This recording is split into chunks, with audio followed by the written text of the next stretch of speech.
नमस्कार। इस वीडियो में हम आपको मानसिक योग्यता से जुड़े दो इंपोर्टेंट टॉपिक पढ़ाएंगे, जिसमें हमारे दोनों टॉपिक होंगे। पहला होगा दर्पण वाली आकृति, दर्पण। दूसरा होगा हमारी वर्ग वाली आकृति।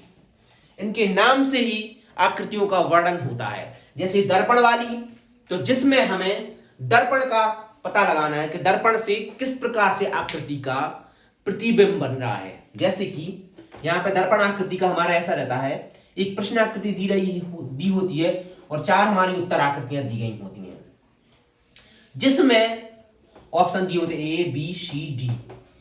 जैसे कोई भी एक हमारी, जैसे कि ये हमारी दर्पण वाली आकृति है, इसमें यहां पे ये दर्पण लगा है, तो ये इसका प्रतिबिंब किस प्रकार से बनेगा। तो देखिए, जब आप यहां पे मिरर रख के एक बार प्रयास कर सकते हैं, प्रैक्टिस के लिए आप प्रयत्न कर सकते हैं किस प्रकार से कहां इसका इमेज बन रहा है। तो आप यहां रखेंगे जैसे ही, तो इसका पलट के आपका इस टाइप का आ जाएगा, दिख रहा। अगर इसमें ऑप्शन में कंफ्यूज के लिए ऐसा दिया है तो बिल्कुल भी नहीं हो सकता है। यदि इसमें ऐसा भी दिया है तो भी नहीं हो सकता है, और इसमें ऐसा ऐसा ऐसा दिया है तो भी नहीं हो सकता है। तो यहां पे समझने के लिए आपको प्रतिबिंब में इतना ध्यान रखना है कि हमारा प्रतिबिंब में पलटता है। जैसे इस कॉर्नर पे है अगर, तो इस कॉर्नर पर जाएगा पलट के, और अगर इस कॉर्नर पे जो चीज है वो इस कॉर्नर पर आ जाएगी। ये है मतलब एक इधर पे है तो दो सीधा इधर पहुंच जाएगा, ये तीन अगर इधर पे है तो चार यहां पे पहुंच जाएगा, एक का उल्टा दो सीधा हो जाएगा। अगर आप प्रतिबिंब वाली आकृतियों में इस फॉर्मूले का इस्तेमाल करते हैं तो आपका कभी भी गलत नहीं हुआ, क्योंकि देखिए ये वाला जो पॉइंट है, यहाँ पे हमने यहाँ पे एक लिखा है तो ये सीधा पलट के हमारा दो स्थान पर आ जाएगा। तो यहाँ पे देख लीजिए, दो यहाँ पे आ रहा, दो यहाँ पे आ रहा, और ये दो यहाँ पे आ रहा, और ये दो यहाँ पे आ रहा। तो आप देख लीजिए दो ये हमारा कहाँ पे मिल रहा, कहाँ पे मिल रहा, तो ये हमारा दो करेक्ट इसमें मिल रहा। तो इस तरीके से आप दर्पण वाली आकृति को सरल बना सकते हैं, नोट कीजिए।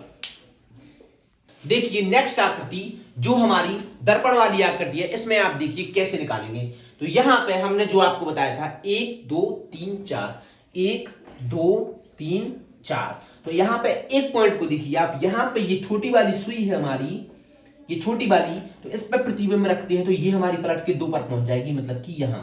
अब देखिए छोटी वाली सुई दो यहां पे आ रही, दो यहां पे आ रही हमारी, दो यहां पे आ रही, और दो यहां पे आ रही। तो आप देखिए हमें ये दो कहां पे चाहिए थी, यहां पे छोटी वाली, तो यहां पे कहां कहां आ रही, इसमें ये बड़ी वाली आ गई, तो ये तो हो नहीं सकता है। इसमें ये ऊपर पहुंच गई तो ये भी नहीं हो सकता है, और ये यहां पे उल्टी आ गई, ये भी नहीं हो सकता है। ये आंसर हमारा सही हो जाएगा, समझ रहे। मतलब एक पॉइंट ले लीजिए आप, कोई भी एक पॉइंट अगर पकड़ लेंगे दर्पण वाली आकृति में तो आपका लगभग मिल ही जाएगा, और आप दो पॉइंट पकड़ लेंगे तो आपका 100% श्योर सही हो जाएगा। तो देखिए हमने अभी एक पॉइंट पकड़ा था, उसमें ही हमारी आकृति सॉल्व हो गई।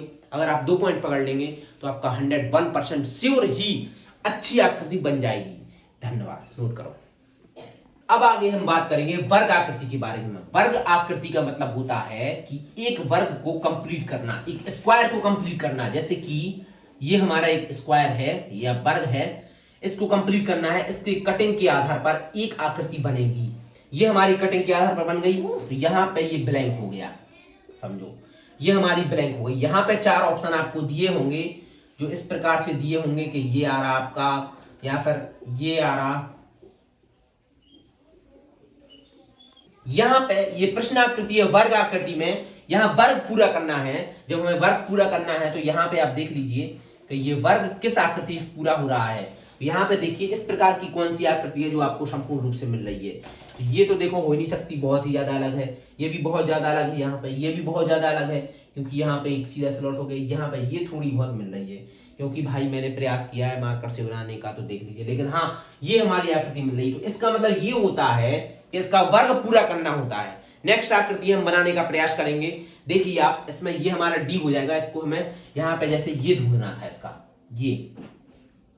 ये यहाँ पे हमें अंतिम आकृति में ही देखने को मिल रहा है थोड़ा बहुत, ठीक है, नोट कीजिए। ये हमारी प्रश्न आकृति है, इसमें हमें वर्ग को पूरा करना है।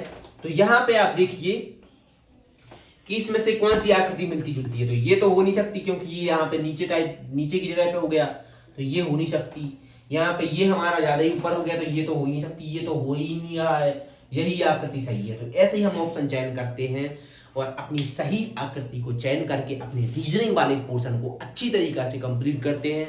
OMR पर भी ध्यान दीजिए, पूर्ण रूप से OMR को अच्छे से भरिए, पॉइंट टू पॉइंट जहाँ पे फिलअप करना है वहाँ पे एक भरिए और अच्छे से प्रयास कीजिए, क्योंकि नवोदय विद्यालय के पेपर में यदि आप ज्यादा से ज्यादा अंक लाना चाहते हैं तो उसके लिए रीजनिंग एक ऐसा पोर्शन है, मानसिक योग्यता एक ऐसा पोर्शन है जो आपका 100% 40 में से 40 नंबर का ही आप कर सकेंगे।